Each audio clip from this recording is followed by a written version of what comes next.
Hello Legends, Benchmark Bets is back again.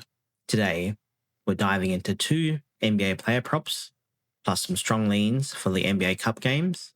If that sounds exciting, let's not waste any time and get straight into it. But first, quick recap on yesterday's picks. Tough day, 0-3. Honestly, didn't expect that at all. We had Tyler Hero over 22.5 points.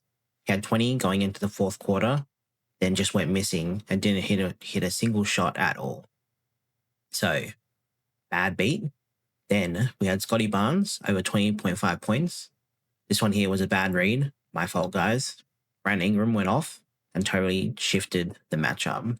And then finally, we had Mitch Robinson over 5.5 rebounds. Finished on 5, which wasn't the worst part about it. Cat was in foul trouble, and he also had more minutes and still couldn't find the extra rebound. So, 2 tough beats and 1 bad read, but that's part of the grind. We move forward and keep dropping daily NBA picks. By the way, all my analysis comes straight from Props Madness, hands down the number 1 tool out there for player prop analysis. It covers everything from shot zones, usage, matchup breakdowns, you name it. And honestly, it just keeps getting better and better as the season goes on.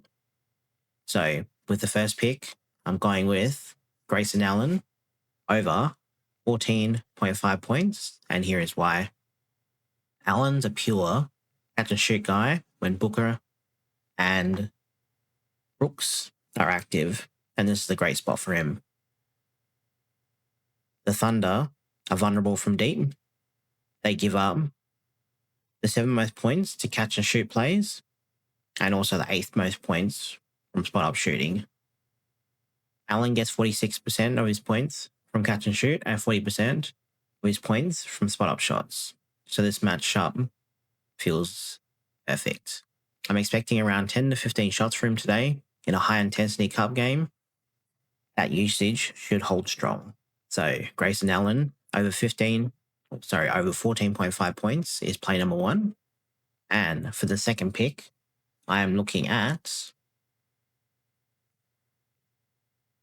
when I can get to him, De'Aaron Fox over 23.5 points, and here is why. The Lakers have struggled against high usage guys lately, and Fox fits that mold perfectly.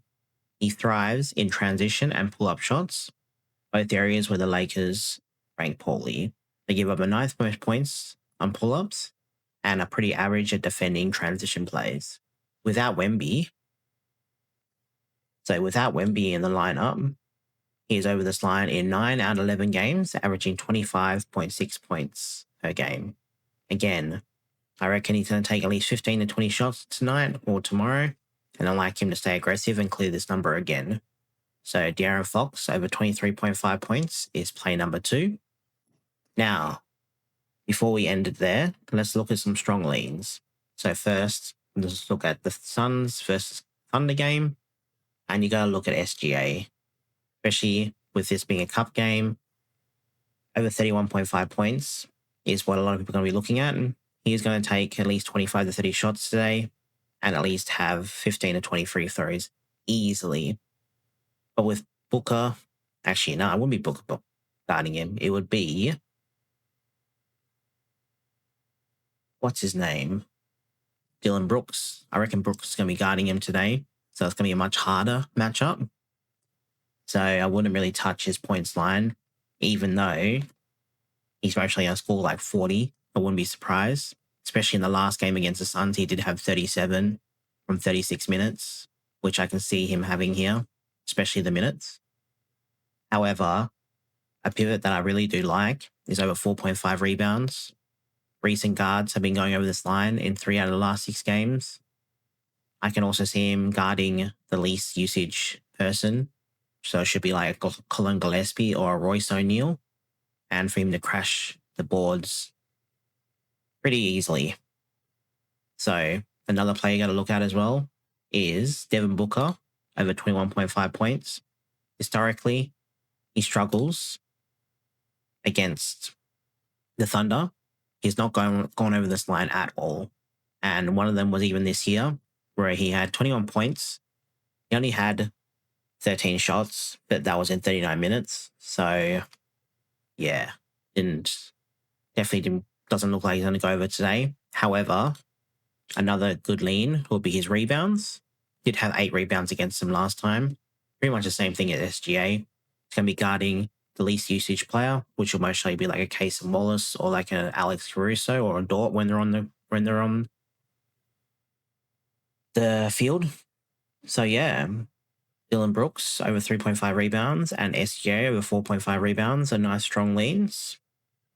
Now let's look at the Lakers versus the Spurs matchup, and you're going to look at Luka Doncic points, especially this being a high velocity game and a really important game for them. I can see Doncic taking heaps of shots and looking to secure the win for the Lakers.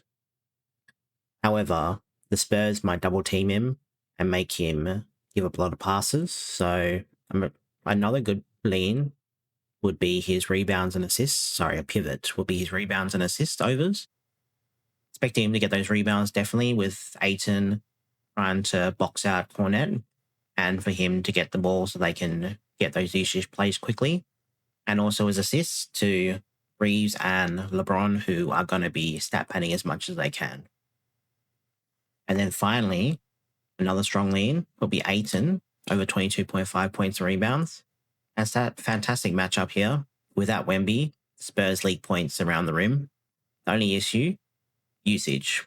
With Luka, LeBron, and Reeves in the mix, the ball will move around a lot. Only way I can see this as a possibility is if Kornet gets into foul trouble. So then Ayton will definitely be able to feast.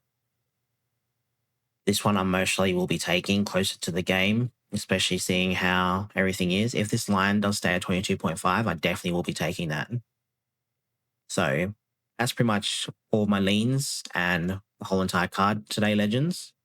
If you're enjoying the content, make sure to smash the like button, drop a comment with your favorite pick, and subscribe if you haven't already so you don't miss the next video. Good luck with your bets, stay safe, and I'll catch you in the next video.